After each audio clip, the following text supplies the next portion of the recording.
Hello, welcome to episode number 6 of Spontaneous Conversations. This is Ravi Gundlapalli, founder CEO of MentorCloud. This is Rajesh Sethi. I'm a serial entrepreneur.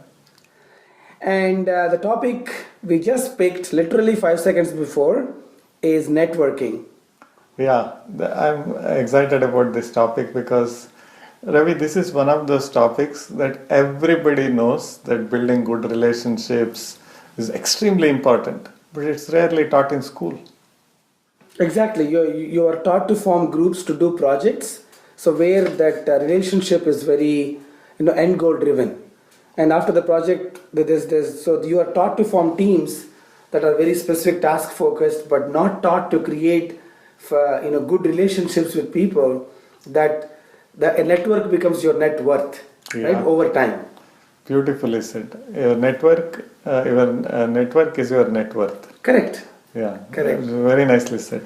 In fact, I remember, I think it was Reid Hoffman, in one of the blogs, he said 10-15 years ago, you were significant or known based on what you know, right? 5-6 years ago, it's about who you know. Yeah. But today, the significance comes from who knows you. Yeah. I read about that and I always had an addition to it. So, who knows you and how do they know you? What do they know you as? What do they know you as? Correct. Yeah. Who knows you and what do they know you as? Yeah. Correct. Because the identifiers that they use in their mind when they are introducing you to someone, that becomes very important. That for me is the core of your personal branding. That is built on your accomplishments and contributions.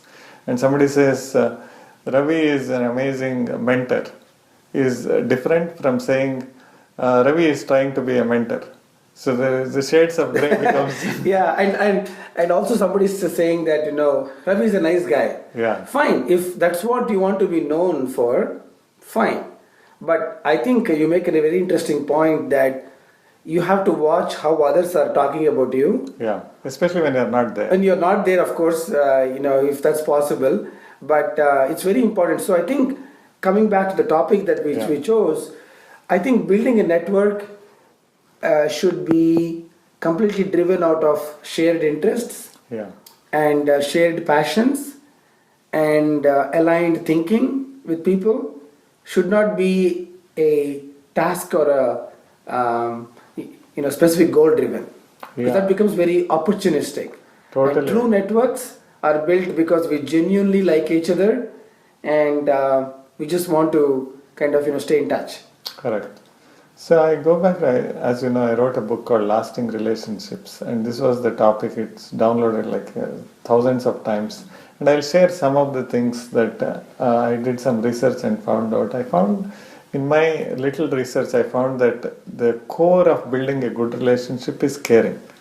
So you have to care for what the other person is caring about as if it's your own. So to start off there, I always think that how do you know what to care about? It starts with listening. Correct. You have to know what the other person cares about. Exactly. So you become a good listener is there. And caring has to be genuine. So it should not be like a superficial thing. You should not be like a fair weather friend that if everything is going well, I am there with them. If trouble comes, I run far away kind of thing. So if you are genuinely caring, you won't do it. You are there with them throughout the journey. Now, I see that there are 3 ways a person can impact another person. I call it delta P, delta T, and delta P, delta T, and I'll explain what it is. Yeah. So the situation is you're in a conference. There are a bunch of people, and you are going to explain these 3 rules. Okay, go ahead. There are 3 ways they can impact. Actually, there are 6 ways. The other 3 ways you should not be doing. That is negative of delta P, delta T, and delta P, delta T. Delta P is... This is very mathematical, by the way. Yeah, because really I'm an engineer, right? Yeah. So, delta P is a performance advantage. You can give the other person a performance advantage. That means without you, they could have performed and they would have gone somewhere. So, you give them an edge so that they can perform even better. The small delta. So, you're giving the other person a performance advantage in their interaction, okay? Exactly. Like, for example, they are going ahead with their life. They are building a company, and then they would have made $5 million a year on their own with their current network. You come in, you are so insightful, you start giving them ideas, making connections, and you're doing all sorts of things. Suddenly, just because you are there, they can make $6 million a year. Good. Okay. So Delta P is because of you, somebody is doing better. Correct. That's a good network rule. Correct. Okay? That's how you want to add value to the other person. Exactly. Delta T is very simple. You give them a time advantage because time is everything. So let's say in the next 3 years they would have made $5 million. You come in, you just do all sorts of things, and in 2 years they will reach that goal. That means you give them a time edge. You're uplifting or accelerating their journey. Exactly. Okay, and it could be as simple as you're giving them some ideas so that they become more productive and they can do more things. Whatever it is, either you got a performance advantage or a time advantage. The better one is give them both. So they would have made $5 million in 3 years. Now they can make $6 million in 2 years. Correct. They got them both the edge. So the other three things are exactly opposite. So basically okay, the next step is the other three things, Ravi, are exactly the opposite. They would have made $5 million in 1 year. You come in, you become a drag on them, and then you suddenly find that they are making only $4 million because you are there, because you are dragging them back. Yeah, I mean, again, it makes sense that. So I want to take it back to how to help people create better networks. Yes. And so in interactions, you are not taking performance away from them. Yes. You are giving them performance. Exactly. You are not taking time away from them. You are giving them time. Correct. And both will happen when? Because I can't make everybody make from 5 to 6 million. I mean, everybody cannot do that. Correct. Exactly. So what are the little things that you grant performance? Yeah, very simply, Ravi. See, basically, the first is if you listen, you will know what matters most to the other person. Correct. What they are thinking about, what are their issues. Exactly. So one thing is that you have to have the hunger to know what matters most to this person. And that has to be in your RAM, random access memory. That means all your close friends, if I ask you, what do you know about them? If you start saying, I know when is their birthday, when is their anniversary, when is their kid's birthday, those are all good. Those are all facts. Those are all facts. But I would be really delighted if you say, I know what matters to Bob. I know what matters to Becky. I know what matters to Rebecca. This is where I am going.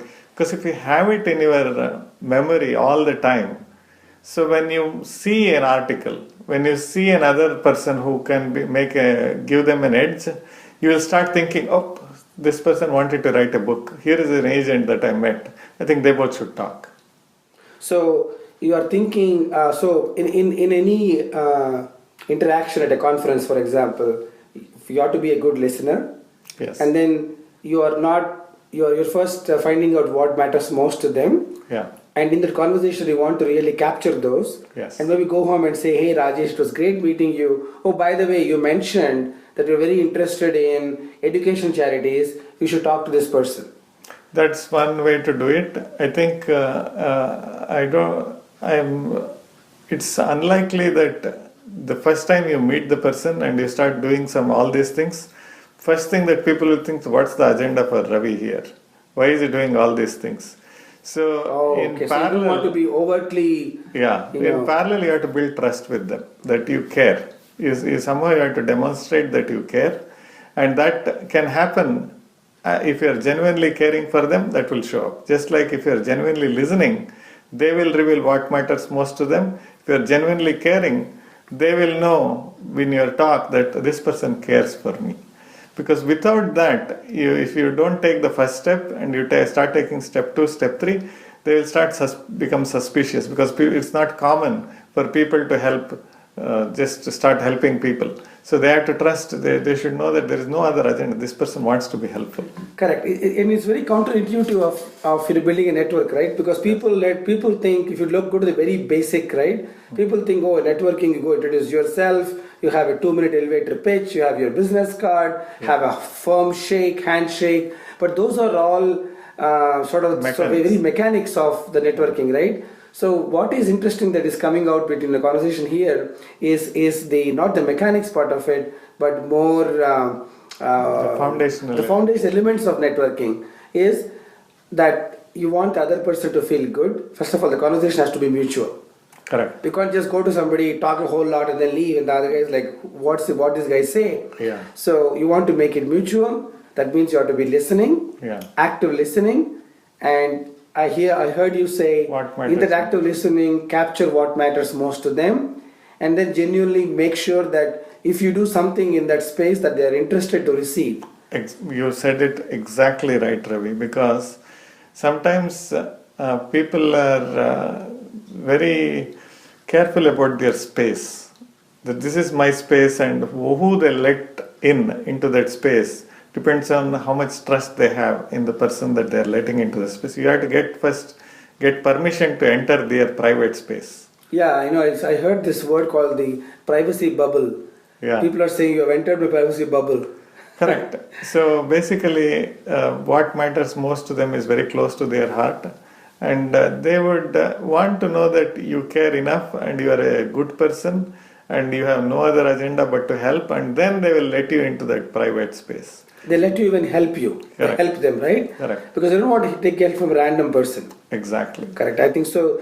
You have to make sure that you don't say, "Oh, I know this person," and like you're like a typical, person who's just very enthusiastic to help. Yeah. But what I'm hearing you say is help those that are ready to receive. Exactly. There is another reason why I said it should not be that quick. The reason is Fred Wilson, the VC from Union Square Ventures.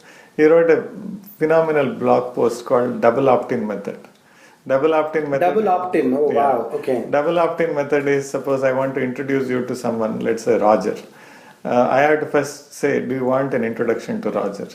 And then you will ask me, who is Roger? What is the relevance? And then I go to Roger and say, can I introduce you to Ravi?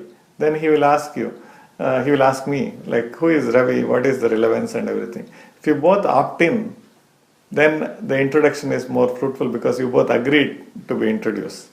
The problem with meeting a person at a conference and say, I'll introduce you, the person who you are introducing them to, when they ask you a question about who you met at the conference, unless the person you met has huge accomplishments, then they will say, you just met him and you want me to give him my mind share and the time, energy, everything, it will look a little bit artificial. So that's why you have to build the relationship a little bit deeper, and then so you get to know them, and then you know that neither party who you are introducing will take advantage of each other. I mean, I must say that Rajesh, you are so good at this, because I see that every introduction you make, the other person already knows about me, and same thing I know about them. So I think you are practically applying the double opt-in method. Yeah, I was always doing it, but when Fred Wilson defined this as double opt-in, because all of us geeks, right? Yes, so we want those terms. It became very simple. Yeah, no, I think it's a very important element. So, so when people are trying to expand their network, you want to make yourself be significant, be of value to other people, because that's when your network grows. Because you're a significant part of that community. Yeah. It all starts, Ravi, for me, is how you approach a new introduction. So when you approach a new introduction, what do you think is the timeline you are looking at? Are you looking at what can I get or what can I give in the next 3 months? Or will you extend it beyond 10 years? So I always have a 10-year time or a lifetime of things. So suppose I met with you a few years ago. I was not thinking, what can we do tomorrow morning? Like I was thinking, if we build a good relationship, what can Ravi and I do together so that we are a positive possibility in each other's future until the end of one person dying? Right? After that, you don't want a ghost relationship. Right? So I always look at the lifetime, because the moment you extend the time horizon, even the thought of taking advantage will not even enter the mind. Because it's just for the lifetime. Why would you do anything in the short term? It's interesting. So as we get closer to the end of this amazing topic, I'm actually thinking that platforms like LinkedIn, are they really professional networks or are they professional acquaintances? Yeah, LinkedIn is a great tool to get to know who is in the network. See, I always have written about it extensively. Just because you are connected does not give you the entitlement to make requests. Connection gives an opening. To make request, you have to deserve it.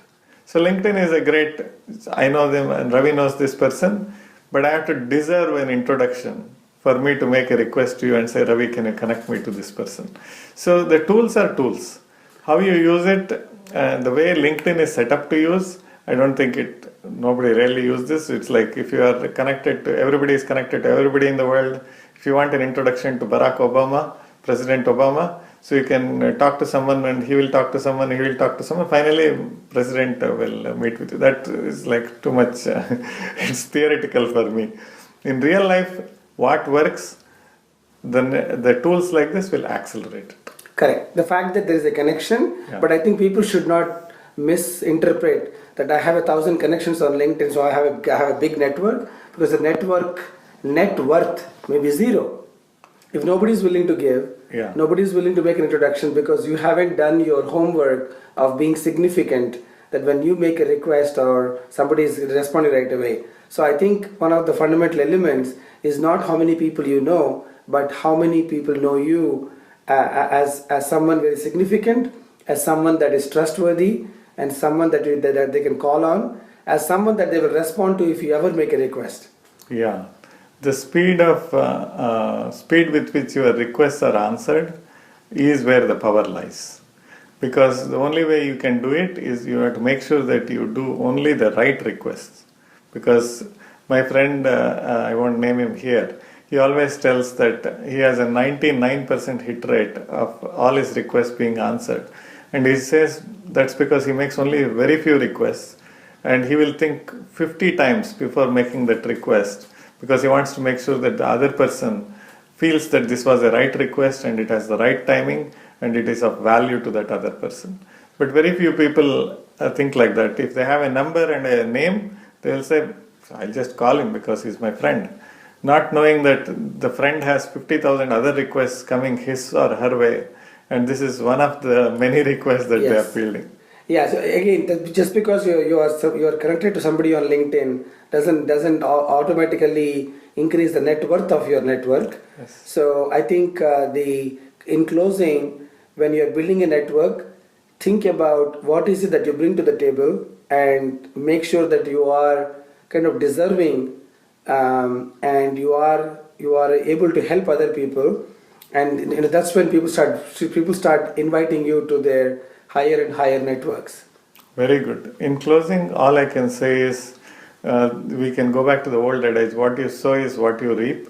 And this is perfectly applies to building your network and building relationships. The more you put into the network, the more there are chances that there is a reciprocation to come back and make you a better person. Fantastically closed statement. The more you put into the network, the more you have the option to draw from. Yes. So the magic is you deposit first, you contribute first before you give, before you get. Exactly. Right? Fantastic. Again, another spontaneous conversation, episode number 6, I think. And Rajesh, thank you. And you can learn more about Ravi on our website at MentorCloud.com. And Rajesh signing off here, and then you can learn more about me on my website rajeshsetti.com/blog.